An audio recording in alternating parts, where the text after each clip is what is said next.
السلام علیکم دوستوں، کیسے ہو آپ لوگ؟ امید کرتا ہوں کہ سب خیریت سے ہوں گے۔ دوستوں، حضور اکرم صلی اللہ علیہ وآلہ وسلم نے اس عہد کو یعنی حلف الفضول کو بہت پسند فرمایا۔ آپ فرماتے تھے، میں اس عہد نامی میں شریک تھا۔ یہ عہد نامی بنو جدعان کے مقام میں ہوا تھا۔ اگر کوئی مجھ سے کہے کہ اس عہد نامے سے دست برادری ہو جائے اور اس کے بدلے میں 100 اونٹ لے لیں تو میں نہیں لوں گا۔ اس عہد نامے کے نام پر اگر کوئی آج بھی مجھے آواز دے تو میں کہوں گا میں حاضر ہوں۔ آپ کے اس اشارے کا مطلب یہ تھا کہ اگر آج بھی کوئی مظلوم یہ کہے کہ آواز دے اے حلف الفضول والوں، تو میں اس کی فریاد کو ضرور پہنچوں گا، کیونکہ اسلام تو آیا ہی اس لیے ہے کہ سچائی کا نام بلند کرے اور مظلوموں کی مدد و حمایت کرے۔ یہ حلف الفضول بعد میں بھی جاری رہا۔ مکہ میں آپ کی امانت اور دیانت کی وجہ سے آپ کو امین کہہ کر پکارے جانے لگا تھا۔ آپ کا یہ لقب بہت مشہور ہو گیا تھا۔ لوگ آپ کو امین کے علاوہ اور کسی نام سے نہیں پکارتے تھے۔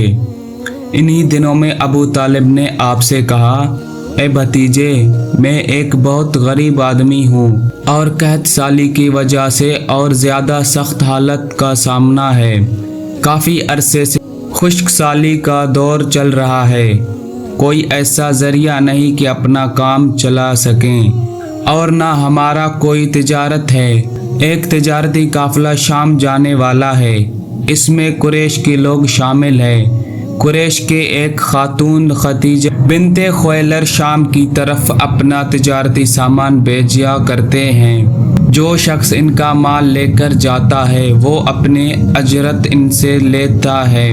اب اگر تم ان کے پاس جاؤ اور ان کا مال لے جانے کی پیشکشی کرو تو وہ ضرور اپنا مال تمہیں دے دیں گے، کیونکہ اگر تمہارے امانت داری شہرت ان تک پہنچ چکی ہے۔ اگرچہ میں اس بات کو پسند نہیں کرتا کہ تم شام کی سفر پر جاؤ، یہودی تمہارے دشمن ہیں، لیکن حالات کی وجہ سے میں مجبور ہوں، اس کے علاوہ کوئی چارہ بھی نہیں۔ یہاں تک کہ کہہ کر ابو طالب خاموش ہو گئے۔ تب آپ نے فرمایا، ممکن ہے وہ خاتون خود میرے پاس کسی کو بھیجے۔ یہ بات آپ نے اس لیے کہی تھی کہ سیدنا خدیجہ رضی اللہ عنہ کو ایک بااعتماد آدمی کی ضرورت تھی، اور اس وقت مکہ میں آپ سے زیادہ شریف، پاک زادہ، امانت دار، سمجھدار اور قابل اعتماد آدمی کوئی نہ تھا۔ ابو طالب اس وقت بہت پریشان تھے۔ آپ کو یہ بات سن کر انہوں نے کہا، اگر تم نہ گئے تو مجھے ڈر ہے کہ وہ کسی اور سے معاملہ طے کر لیں گی۔ یہ کہہ کر ابو طالب اٹھ گئے۔ ادھر آپ کو یقین سا تھا کہ سیدنا خدیجہ رضی اللہ عنہ خود ان کے طرف کسی کو بھیجیں گے، اور ہوا بھی یہی۔ سیدنا خدیجہ رضی اللہ عنہ نے اللہ کے رسول صلی اللہ علیہ وآلہ وسلم کو بلایا بھیجا، پھر آپ سے کہا، میں نے آپ کی سچائی، امانت داری اور نیک اخلاقی کے بارے میں سنا ہے، اور اس وجہ سے میں نے کسی کو بلوایا ہے جو معاوضہ آپ کی قوم کے دوسرے آدمیوں کو دیتی ہوں، آپ کو ان سے 2 گنا دوں گا۔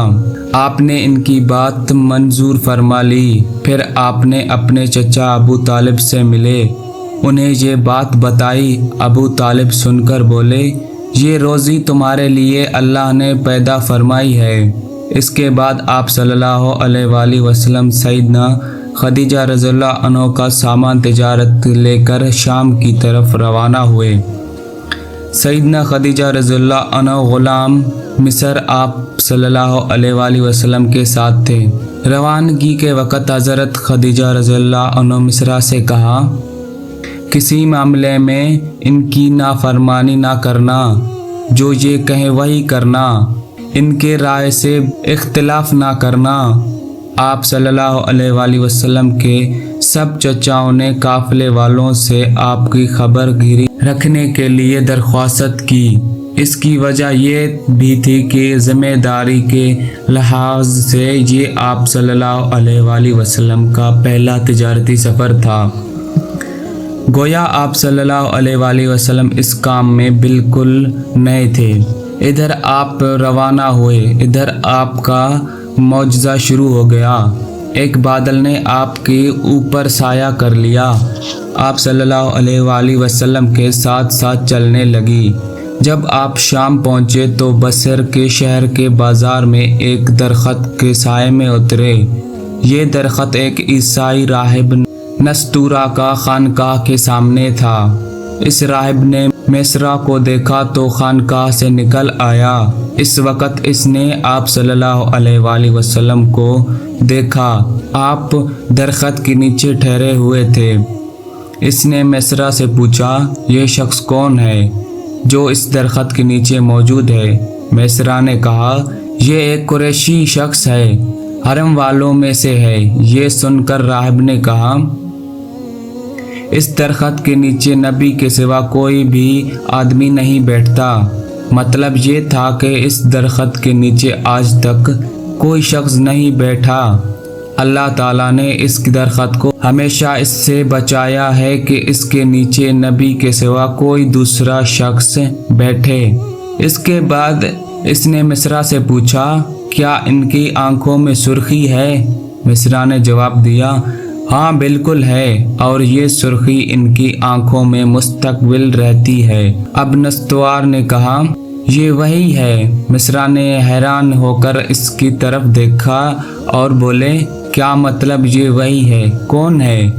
یہ آخری پیغمبر ہے۔ کاش میں وہ زمانہ پا سکتا جب انہیں ظہور کا حکم ملے گا، یعنی جب انہیں نبوت ملے گی۔ اس کے بعد وہ چپکے سے آپ صلی اللہ علیہ وآلہ وسلم کے پاس پہنچا تو اس نے آپ کے سر کو بوس دیا، پھر آپ کے قدموں کو بوس دیا اور بولا، میں آپ صلی اللہ علیہ وآلہ وسلم پر ایمان لاتا ہوں اور گواہی دیتا ہوں کہ آپ وہی ہیں جن کا ذکر اللہ تعالیٰ نے توریت میں فرمایا ہے۔ اس کے بعد نستورا نے کہا، اے محمد صلی اللہ علیہ وآلہ وسلم، میں نے آپ میں وہ تمام نشانیاں دیکھ لی ہے جو پرانی کتابوں میں آپ کی نبوت کا علامت کے طور پر درج ہے۔ صرف ایک نشانی باقی ہے، اس لیے آپ صلی اللہ علیہ وآلہ وسلم ذرا اپنے کندھے سے کپڑا ہٹائیے۔ آپ نے اپنے شان مبارک سے کپڑا ہٹا دیا۔ تب نستورا نے وہاں مہر نبوت کو جھکمکاتے دیکھا۔ وہ فوری مہر نبوت چومنے کے لیے جھک گیا، پھر بولا، میں گواہی دیتا ہوں کہ اللہ تعالیٰ کے سوا کوئی عبادت کے لائق نہیں، اور میں گواہی دیتا ہوں کہ آپ صلی اللہ علیہ وآلہ وسلم اللہ تعالیٰ کے پیغمبر ہیں۔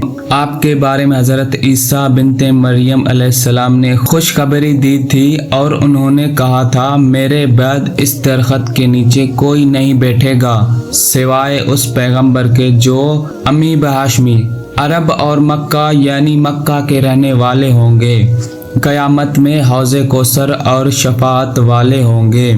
اس واقعے کے بعد آپ صلی اللہ علیہ وآلہ وسلم بصرے کے بازار تشریف لی گئے۔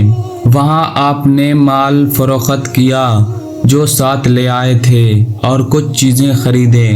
اس خرید فروخت کے دوران ایک شخص نے آپ صلی اللہ علیہ وآلہ وسلم سے کچھ جھگڑا کیا اور بولا، لات اور عزی کی قسم کھاؤ۔ آپ صلی اللہ علیہ وآلہ وسلم نے فرمایا، میں نے ان بتوں کے نام پر کبھی قسم نہیں کھاؤں۔